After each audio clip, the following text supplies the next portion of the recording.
This is one of about 200 talks that I'm recording on the history of Western art. The talks I've divided into sections. This is section 13 on the Baroque, and this lecture is on Artemisia Gentileschi. She painted this self-portrait when she was about 45 years old and was an established artist throughout Europe. And she's painting herself here as the personification of painting. But let's start at the beginning. She was born on July the 8th, 1593 in Rome. She was the eldest child of Prudenzia di Ottaviano Montoni and the Tuscan painter Orazio Gentileschi. She was baptized 2 days after her birth in San Lorenzo in Lucina.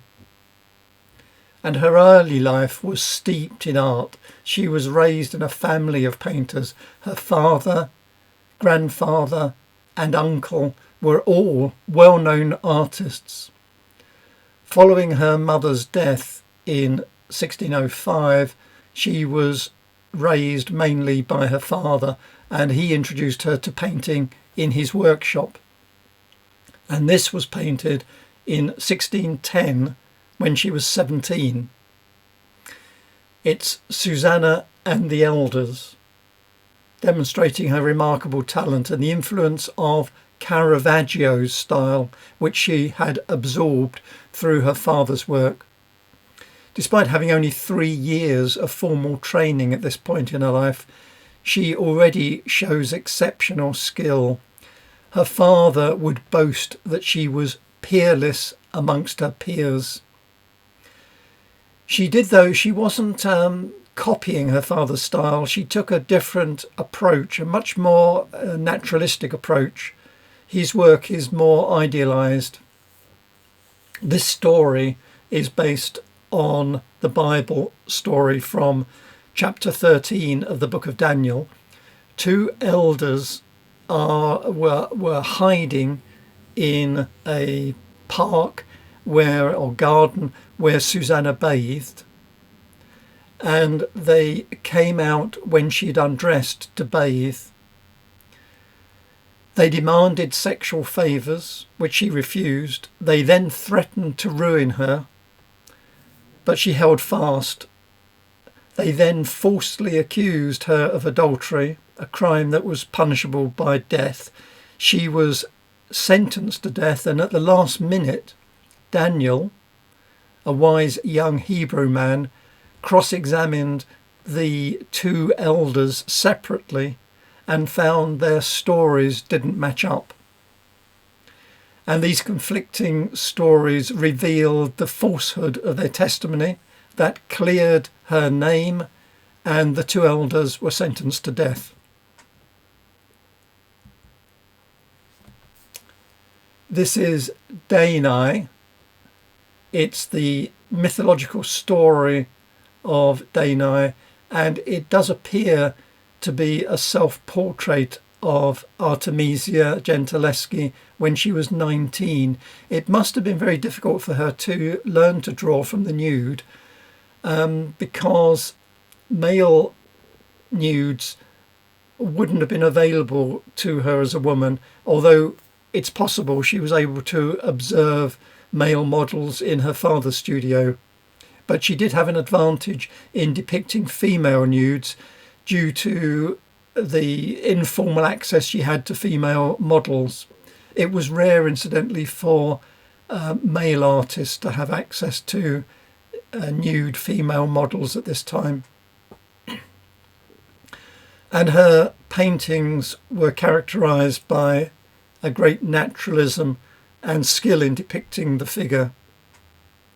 She would choose, like Caravaggio, her idol, ordinary people as models and would avoid idealization.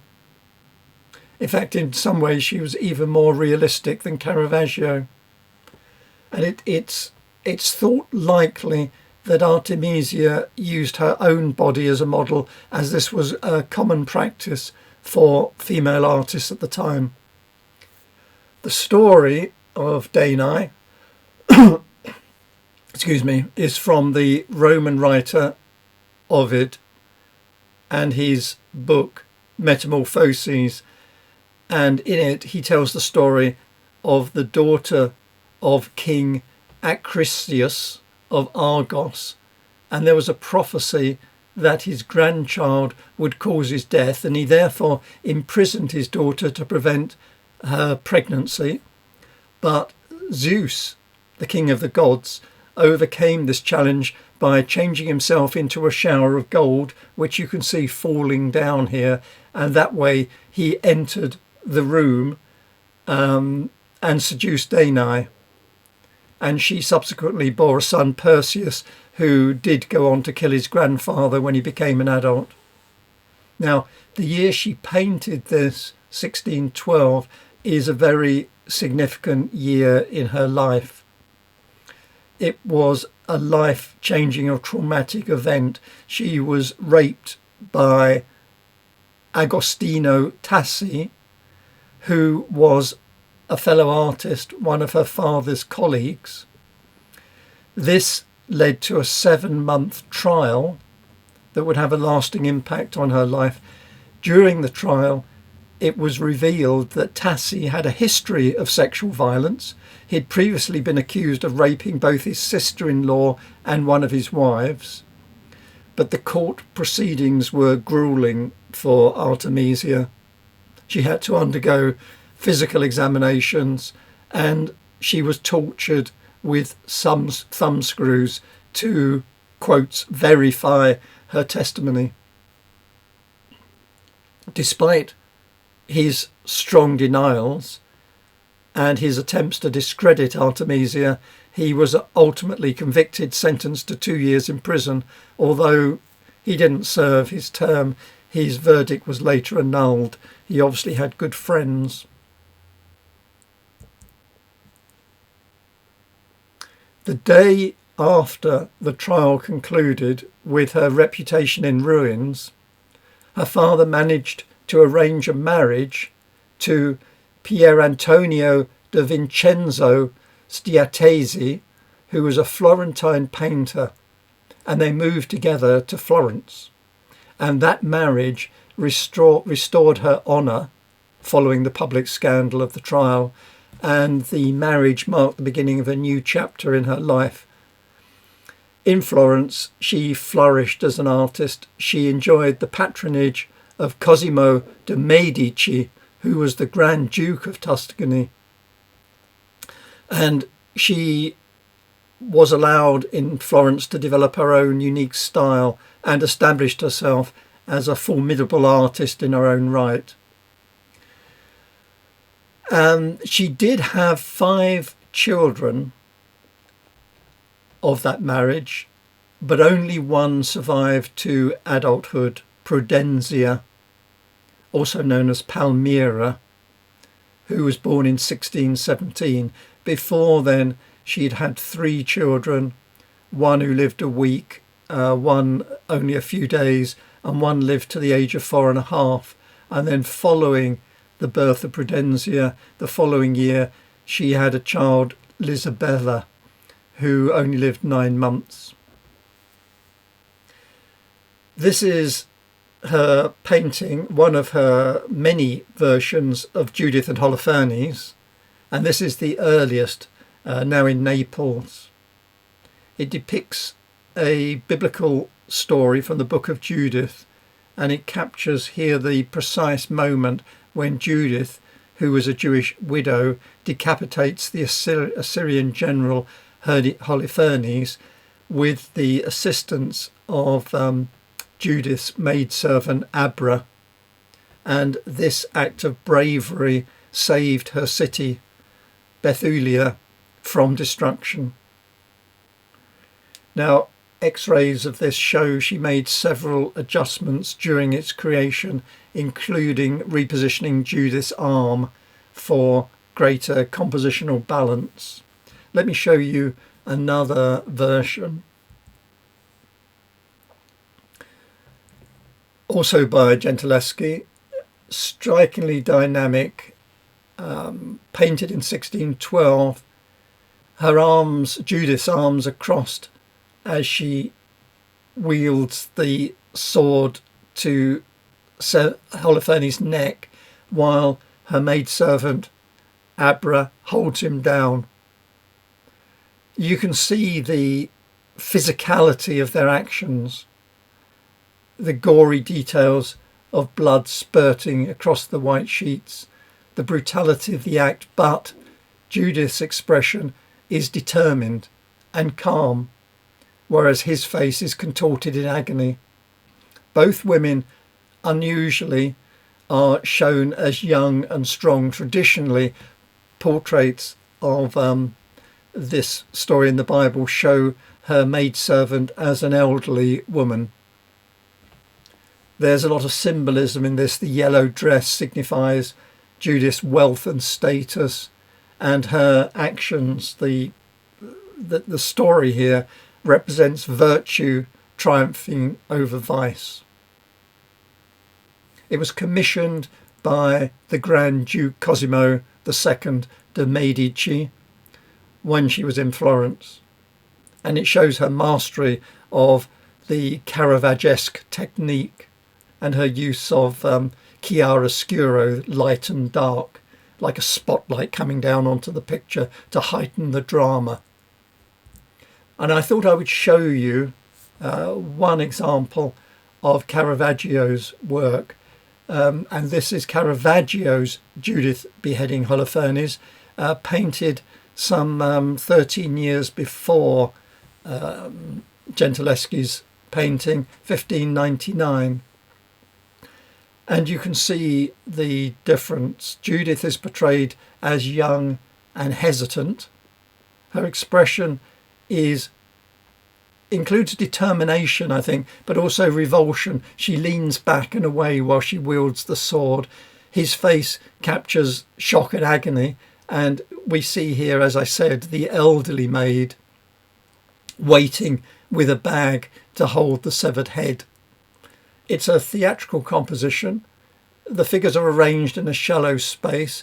The lighting is, again, chiaroscuro. The blood spurts are more restrained than Gentileschi's. And if we compare them side by side, you can see that Gentileschi's is more visceral, dynamic. The two of them work together with physical exertion to overpower Holofernes. Their sleeves are rolled up and their expressions are determined, showing their strength and resolve. And the blood is more extensive. It's spraying everywhere. Maybe it has been suggested, because this was this Gentileschi painting was shortly after her rape trial. Many have interpreted the painting as an expression of female empowerment or maybe catharsis. Maybe she was imagining what she would like to do to Agostino Tassi. One more take on the beheading. This is Judith and her maidservant, and we see the two of them holding Holofernes' head in a basket. 1614 this was painted. They appear to be on their guard. Remember, they're still in the enemy camp, and perhaps they've just heard a noise outside. Gentileschi is using an unusual compositional choice here. Judith's hand is resting protectively on her maidservant, emphasising their partnership and their shared purpose, an example of female solidarity, which was rare at the time. Notice her attention to detail in the character's costume. Judith's ornate black bodice with gold trim complements her maidservant's reversed palette of gold with black trim, creating a visual harmony that underscores their unity despite their social differences. By the way, in the story, Judith and her servant did escape, and she took the head of Holofernes to her city elders and told them to prepare to attack in the morning. And When the Assyrians discovered the headless body of their general, they were thrown into disarray, and Judith and her people won the battle. This particular painting was first documented in the collection of the Grand Duchess Maria Maddalena of Austria in 1638, and over the course of time it's undergone several alterations. It was probably significantly larger when it was first created. This is Salome with the head of St. John the Baptist.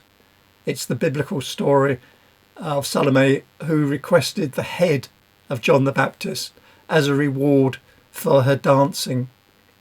And Gentileschi's interpretation is notable for its composition and emotional depth. Unlike many depictions by male artists, Salome is shown in direct contact with John's head. Normally she stands back looking at it, but here she's carrying the platter, showing her agency and ownership of her request for his head, a revolutionary concept for women in art during this period. I should add here, notice it says attributed to.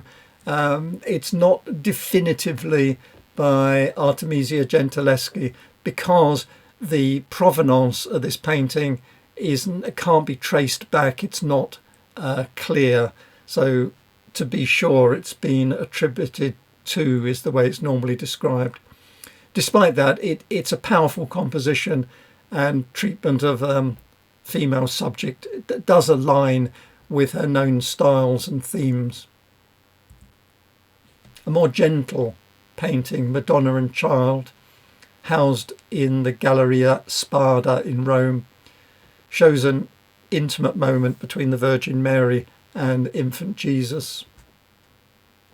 It's thought that this was influenced by a reflection of this drawing attributed, which is a print, which is attributed to the school of Marcantonio Raimondi, demonstrating her engagement with these small prints, portable artworks, which were more accessible to female artists who had limited mobility in the 17th century Italy. They couldn't walk out in the street and go where they wanted. Also, X-ray analysis shows that she probably also incorporated elements from a Florentine painting that she came across in 1612, showing that she was combining elements from several different paintings. Notice how her painting diverges from Raimondi's painting. She extends the Jesus's reach to touch Mary's neck and tucks his right elbow within her enfolded arm, and that sort of enhances the sense of connection between mother and son. She's also got a very strong Caravaggio-esque chiaroscuro used here for dramatic effect. One curious detail is the thin white hem of Mary's chemise, which you can see at her wrist and neckline, and it echoes nicely the white fabric enfolding Jesus, possibly a subtle allusion to his future shroud. The provenance of the painting includes an 1837 engraving which shows more elaborate drapery, and that was later revealed in a restoration in 1969 to be a later overpainting. But the attribution of this work was confirmed in 1992. This is her allegory of inclination in Casa Buonarroti in Florence, and it decorates the ceiling there. It's oil on canvas, and it was commissioned by Michelangelo Buonarroti the Younger as part of a series to glorify his great uncle, who was the Renaissance master Michelangelo Buonarroti. The painting depicts inclination, which represents our inborn creative ability. It's a young nude female figure seated on the clouds. She's holding a mariner's compass and is guided by the star above, symbolising Michelangelo's natural disposition towards artistic greatness. The figure resembles Gentileschi's self-portraits, suggesting she may have used herself as a model, which, as I've said before, she frequently did. In a sort of quirky turn of events, the nudity of the figure embarrassed Leonardo Buonarroti, who was Michelangelo the Younger's great nephew, and he commissioned Baldassare Franceschino to paint these swirling veils and drapery over parts of it in 1684, so much later, altering the original. So I can only assume that she was completely naked in the original. At the time, Gentileschi was recovering from the birth of her second child. This is 1615 to 16, demonstrating her dedication to the craft. The use of the compass and the star may allude to Galileo Galilei, who was a contemporary of Gentileschi. And so it's a reference to the scientific advances that were being made at the time. It's also perhaps a reference to the Star of the Magi from the Bible, a religious dimension to the allegory. And in fact, you may be wondering if they were contemporaries, did they ever meet? Yes, they did. Gentileschi met Galileo in 1612. They became good friends, and it was a friendship that lasted many years. They engaged in correspondence together, and both were members of the Accademia dell'Arti del Disegno in Florence. Galileo joined in 1613, and Artemisia became the first woman to be invited to join in 1616. There was a restoration of this painting that took place in 2022, and they decided to restore the painting without removing Franceschini's additions. Self-portrait as a female martyr, now in private collection in the US. One of only two works by her that were oil on wood panel. Her portrait, incidentally, was much in demand across Europe because she was known for her outstanding, masterly artistic abilities, and she had this unusual status as a female artist, extremely unusual in the 17th century.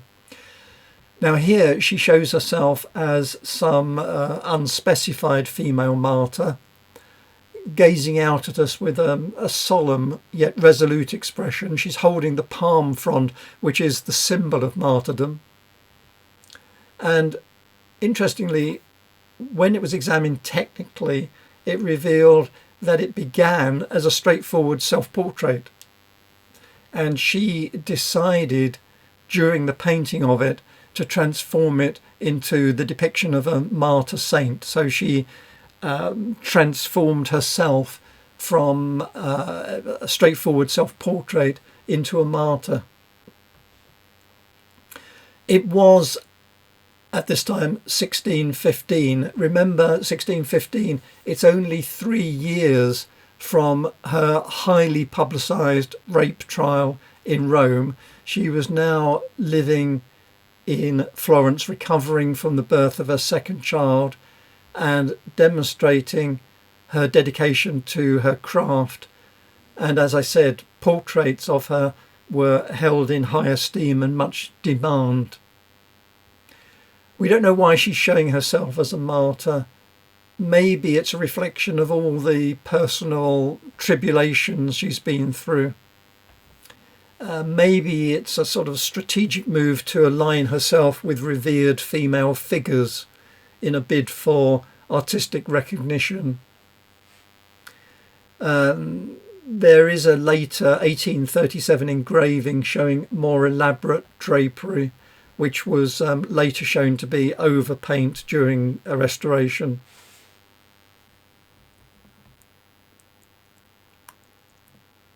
Again, suggesting that the drapery shown here, which was overpainted much later, shows changing attitudes, I think, towards modesty in art over the centuries.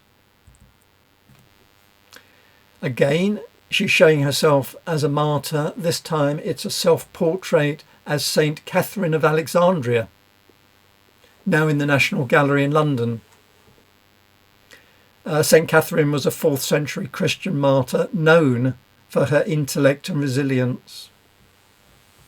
And again, technical examination has revealed that this work began as a straightforward self-portrait, and Gentileschi decided to transform it into the depiction of the saint by adding the crown, the halo, the palm frond, and the iconic broken wheel, the attribute of St. Catherine.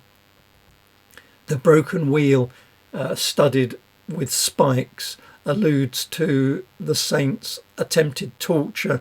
They attempted to torture her on the wheel, but she escaped miraculously when the wheel broke. And she's holding the martyr's palm, symbolising victory over death. Again, it was painted when she was in Florence. This is in 1616, and as we've seen, she frequently used her own image in her works, possibly as a form of self-promotion as well as a readily available model. It was restored in 2018 when it was acquired by the National Gallery, who paid £3.6 million for it. And it was part of a series of female martyr paintings that she created in the years after her trial. Now, as I said, it was painted in 1616. 2 years later, in 1618, she began a passionate love affair with Francesco Maria Marenghi. He was a wealthy Florentine nobleman, and their relationship continued while she was in Florence and well beyond her time in Florence. And he helped her secure commissions, provided financial support, acted as her mentor and promoter in a male-dominated world. They had an intensely passionate relationship, and her portrayal of strong, defiant women may reflect the complexities of their relationship. Interestingly, her husband, Pier Antonio Stiatesi, was aware of her affair with Marenghi, and he even corresponded with him. He tolerated the relationship, probably because Marenghi provided financial support to the couple. This is Venus and Cupid, sometimes called Sleeping Venus, now in the Virginia Museum of Fine Arts. And it shows Venus, the Roman goddess of love and beauty, reclining on a luxurious bed. Incidentally, the blue of the bed is ultramarine, the expensive pigment derived from powders lapis lazuli, which ounce for ounce was more expensive than gold, suggesting it was commissioned by a wealthy patron. We don't know who. Venus is shown asleep. She wears only a thin, transparent linen around her thigh, emphasising vulnerability and intimacy. Her son Cupid stands beside her, fanning her with peacock feathers. The peacock was a symbol of immortality and divine beauty. Cupid's expression is one of adoration as he gazes at his mother. In the background there's a moonlit landscape with a circular temple reminiscent of the Temple of Venus at Hadrian's Villa in Tivoli, adding mythological depth to the painting. Interestingly, again, the Venus, her facial features bear a striking resemblance to Gentileschi herself. Its provenance includes being documented in private collections in Rome during the 1980s. It was acquired by the Williams Foundation, and that's how it was gifted to the Virginia Museum of Fine Arts.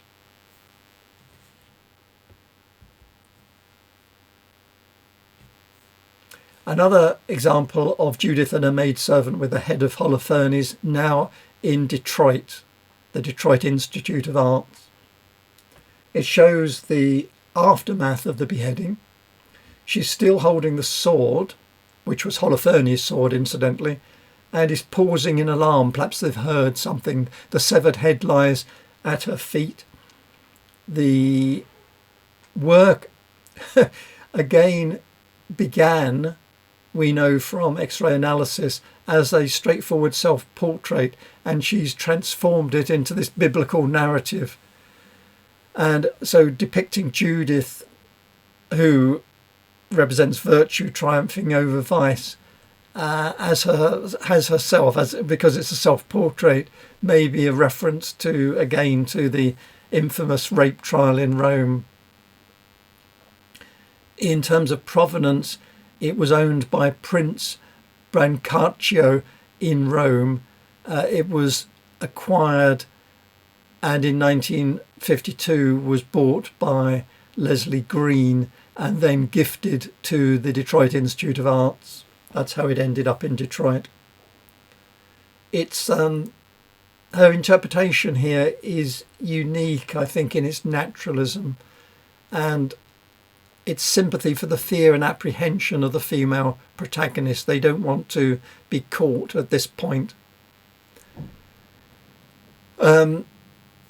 The maidservant is shown as a young woman, and as I said, traditionally it's shown as an old woman, as we saw in the Caravaggio painting. And at this point, early 1620s, her reputation was continuing to grow and grow across Europe. And in fact, in 1627, she received a commission from King Philip IV of Spain.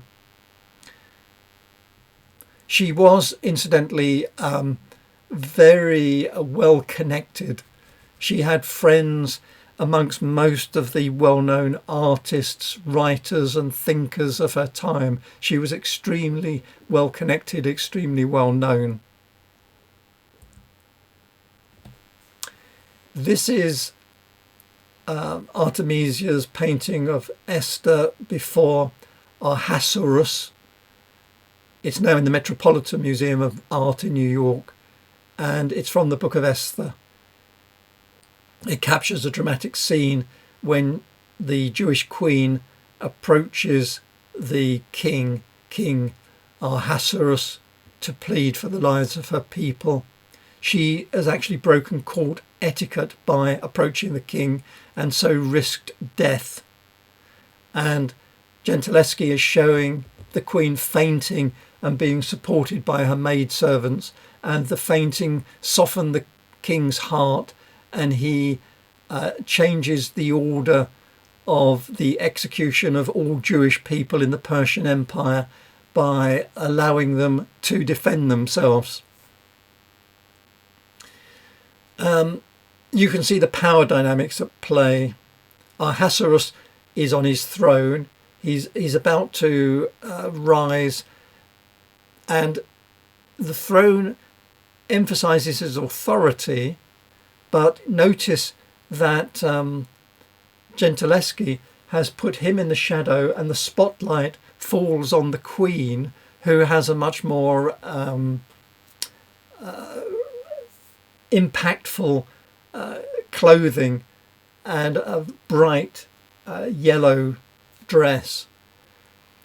Also, Ahasuerus is in some way, I think, shown in what would be seen at the time as a dandy figure, undermining his apparent power.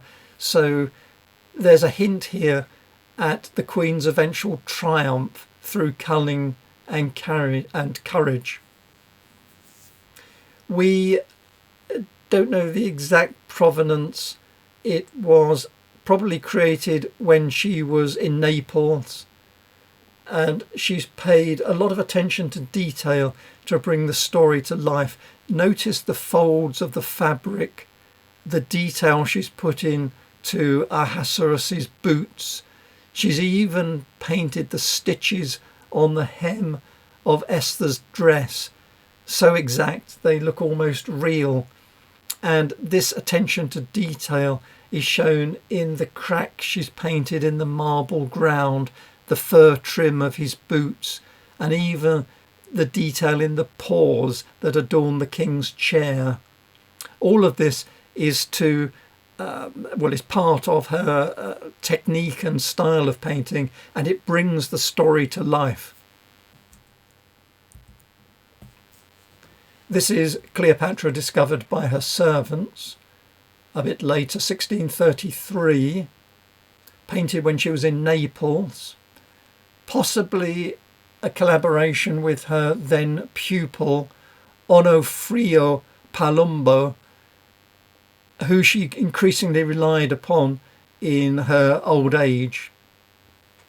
It's in private collection in Rome, and it shows the moment after the Queen's suicide and when the Queen has just been discovered. Normally, traditionally, the Queen is shown at the point of the asp biting the Queen.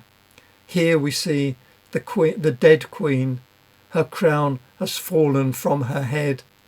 The snake has fallen from her breast. The bright blue mantle covering the Queen adds a strong visual element. So it's as I said, it's an unusual or unique interpretation of the event. It's influenced in some ways by this work, which is known or now called Sleeping Ariadne, and it's in the Vatican. But for a long time, and certainly at the time Gentileschi was painting, it was thought to be a portrait of Cleopatra. And so her painting demonstrates her knowledge of classical art. The attribution wasn't always clear until the 1980s. This painting was thought to be the work of Massimo Stanzione, and as I said, it's now attributed to Gentileschi, although some believe that some of the work was painted by her pupil Palumbo. This is this is the birth of St. John the Baptist. She moved to Naples in 1630. This was painted in 1635. She was invited to Naples by the viceroy, the Duke Fernando Afán de Ribera. She remained there for the rest of her life, except for 4 years when she travelled to England to help her father. And in Naples, she painted many more works with a religious theme because they were in high demand in Naples. And this is the birth of John the Baptist, a pivotal moment in Christian history. It's from Luke 1, verses 57 to 64. Elizabeth has given birth to John the Baptist, and it's one of 6 paintings portraying his life and one of those 6 was painted by Gentileschi. 4 of them were by Massimo Stanzioni. Remember the artist that I thought the previous painting was, originally thought the previous painting was by. What we see here is the infant John the Baptist being bathed, and in the background on the left we see the father Zachariah writing, "His name is John," which was a pivotal moment in the biblical narrative, because Zachariah had muteness imposed upon him because he didn't believe, when the archangel Gabriel arrived and said that his wife would be expecting a child, he didn't believe it would happen because she was too old, and muteness was imposed upon him until he wrote, "His name is John," and the muteness disappeared. Right, this is from the time when she was in London, 1638, the court of Charles I of England. Now, her father, Orazio, had become court painter. He had arrived in England sometime before 1626, and as court painter he received the important job of decorating a ceiling with allegory of triumph of peace and the arts in the Queen's house in Greenwich for Queen Henrietta Maria. And Artemisia collaborated with Orazio and shows that they were still well connected. He died in 1639, shortly after this was painted, and the ceiling, this work was installed in the ceiling in the autumn. He died in the February of 1639, and this was installed in the autumn. And it's possible that she came across to England to help him because he was ailing in old age and needed assistance. The ceiling, incidentally, consists of this central tondo, and there are 8 other canvases surrounding it, and they celebrate the reign of King Charles I, showing how peace reigned and the liberal arts flourished. All 26 figures in the ceiling, except for one, are female, showing the power of women, and it was stamped with Henrietta Maria's taste and patronage. The central figure is peace, crowned with olive leaves.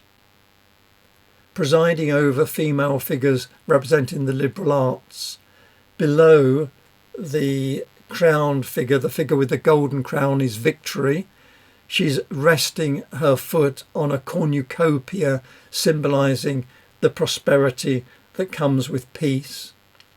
Wisdom on the left is armed and bearing Medusa's shield, and she's introducing the trivium, which is the lower division of the 7 liberal arts, and you can see grammar sharpening rhetoric's sword, and above logic holding a snake and flowers.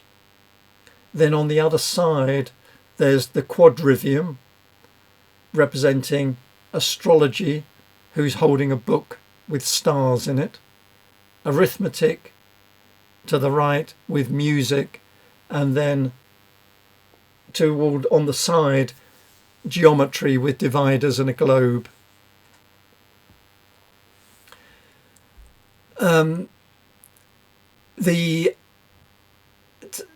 I said that there were 8 other canvases around this. Many art historians think that Artemisia painted 6 of those paintings as part of the allegory. It's no longer in the Queen's house. It was moved to Marlborough House in the 18th century, and it's still there. Unfortunately, Marlborough House is only open, I think it's one weekend a year in September.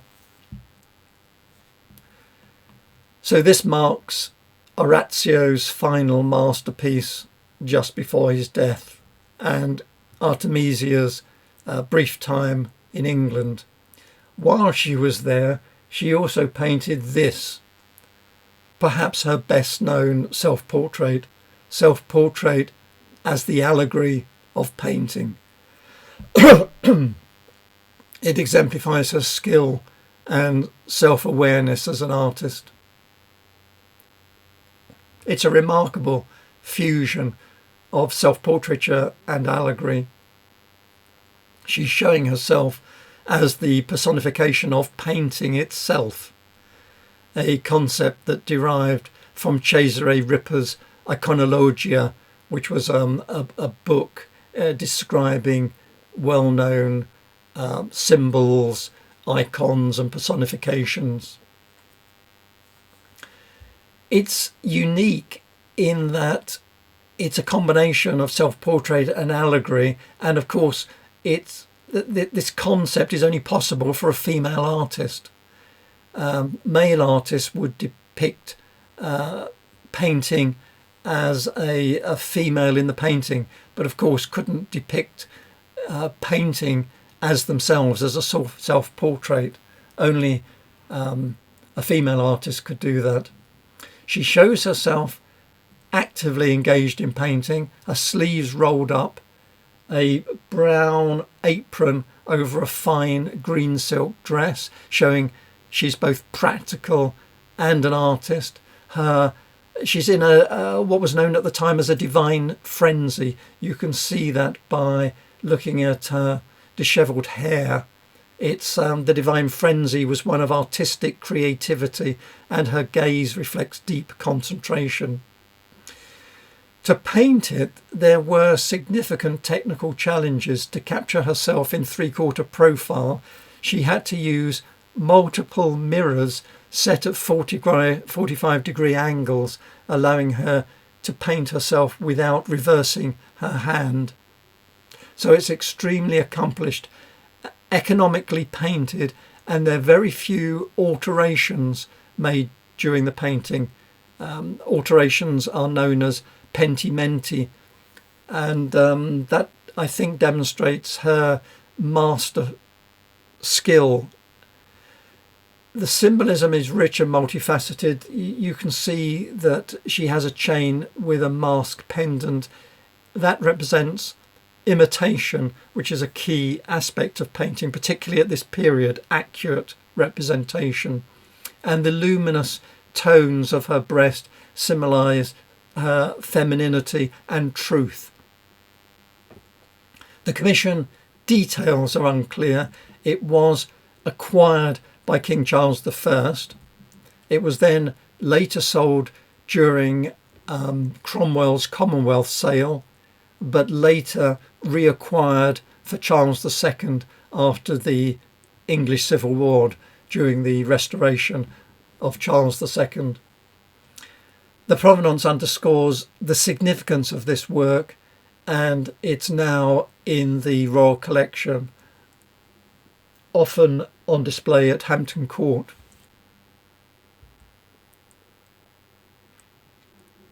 This is the last work I'm going to show you, and we return to the subject of the first painting I showed you, Susanna and the Elders.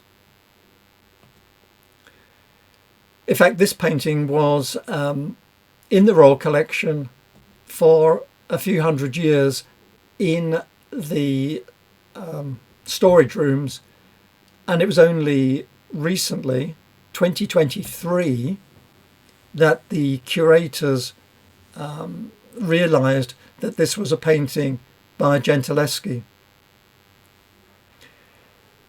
It adds to her body of work, sheds fresh light on the creative process and the time she spent in London in the late 1630s working alongside her father.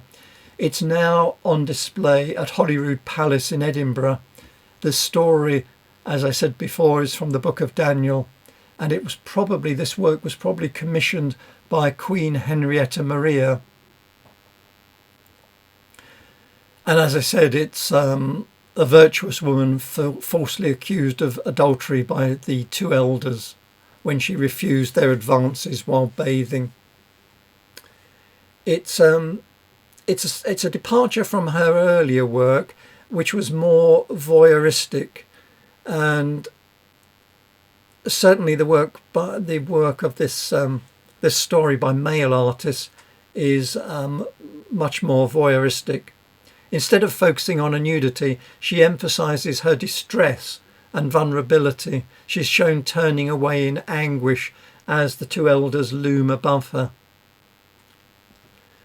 It was, you might be wondering, it was misattributed for centuries to the French school. It was simply thought to be by the French school, and it was during conservation work, removing layers of dirt and overpainting, that they discovered the true nature of this work, and that it was definitively by Gentileschi. She returned to Naples when the English Civil War started. She remained active artistically in Naples until her death in 1656.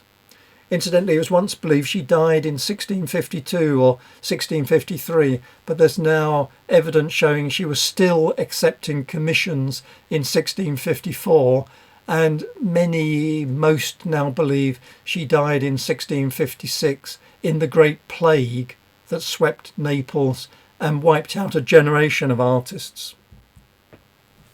She left behind her legacy, one of the most accomplished artists of the Baroque period. Throughout her life, she had to overcome the limitations placed on female artists, and she succeeded in the male-dominated field. Today, she's celebrated not only for her powerful art, but also for her resilience and her ability to triumph over the prejudices of her time.